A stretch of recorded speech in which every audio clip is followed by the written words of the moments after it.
Those of you who look the other way. Look, man, we're just trying to get paid over here. Sanam.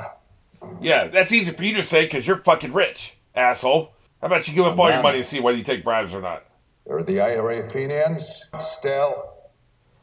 They That's right, feed preach, on brother. them like maggots in a corpse. Ezekiel 25:17.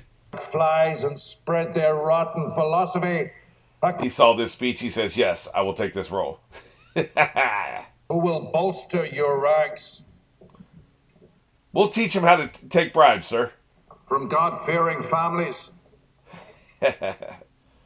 They were all waiting around the corner for him to signal. In How did they get to Q? Were they outside? It looks like there's not enough room back there for them to hide, right? They were waiting outside with their ear to the door. Okay, let's go, boys. He gave us a cue.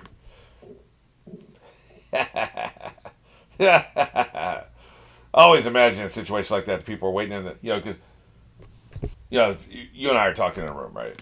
And we mention Gilbert's name. Gilbert cannot stop us, no matter what he does. And then Gilbert walks through the door. I'll stop you. Whatever. That's a terrible example. You know what I'm saying? Like, they come in at the exact moment when they're being talked about or when they can have a line that, can insult somebody. It's just a perfect line. So I imagine him standing out the side in the dark hallway, listening. Wait, no, is that a good setup line? Should I walk in now? No, let me wait. Maybe they'll bring up my name. And they're standing out there for like 20, 30 minutes. Shit, now they're just talking about sports. Fuck. Let me go use the bathroom. I'll come back. He comes sneaking back. Man, they're still not talking about me. Finally, after about 45 minutes, he's out in that fucking hallway. Finally, they bring up his name, and then he walks in. I'll stop you. Like, because it's ridiculous he would show up at the right moment, right? So they're always going to be standing outside listening, trying to get the right line. That's why I try not to do that in my writing, because it's lame.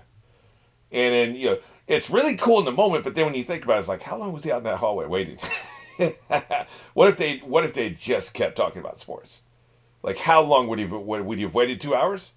He's not going to come in unless he gets a good line, right? So I love that. But in this case, these guys, and he probably did it for effect. Like, he's a showman. Like, everything he did in that scene, this is actually works with the characterization. I was talking about ridiculous examples. This actually makes sense. He wants to create an impression. He's trying to come in here and shock in all these bastards, these traitorous, bribe-taking assholes, right? It's all to a purpose. So he's got them lined up on the opposite door. He comes in one door. He's already got them lined up. All right, boys. I want you to be really quiet. Stay away from the windows. They won't see you.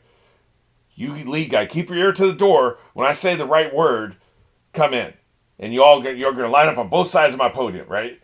Okay. Well, we don't know where it is. Like, because here's the thing. Did they rehearse it? Did they come in at 5 o'clock in the morning for everybody showed up? Okay, you guys take this side of the podium. You guys take that side of the podium, right? Don't be stumbling around and bumping into each other and shit. We want it to look smooth. Smooth and practiced. So the first 10 of you take the right side of the podium first. Next 10 of you take the left side of the podium so there's no confusion. You guys in the front, there's only 5 to a side. The rest of you line up behind you, right? There's a bunch of logistics here, right? So I can see him doing this because he wants to make a very strong first impression. Because the only thing he has is mystery and authority. When you don't know somebody, you don't really want to step out of line. You're kind of afraid of it. The more you get to know him, the less you give a shit. Familiarity breeds contempt, right? So he wants to create a very strong first impression that's going to last throughout his time here. He wants to change the culture.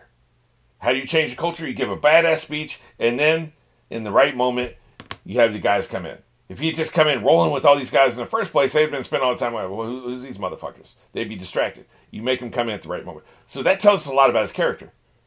I was making jokes, but the more I think about it, the more I talk about this, that tells us a lot about his character. He's somebody who thinks out every step of the way. He thinks of everything. He plans it out meticulously in his head and with other people before he makes a move. That's going to come into play. I bet that will be consistent with him throughout at least this first season. This motherfucker thinks of everything ahead of time. And he plans it out. And he's trying to do it for an effect. He's not just trying to do it to stroke his ego. He's trying to change the culture, right? So it started out as me making a joke and creating a funny scenario. Actually gave me insight into his character. So I liked it. I went down that journey.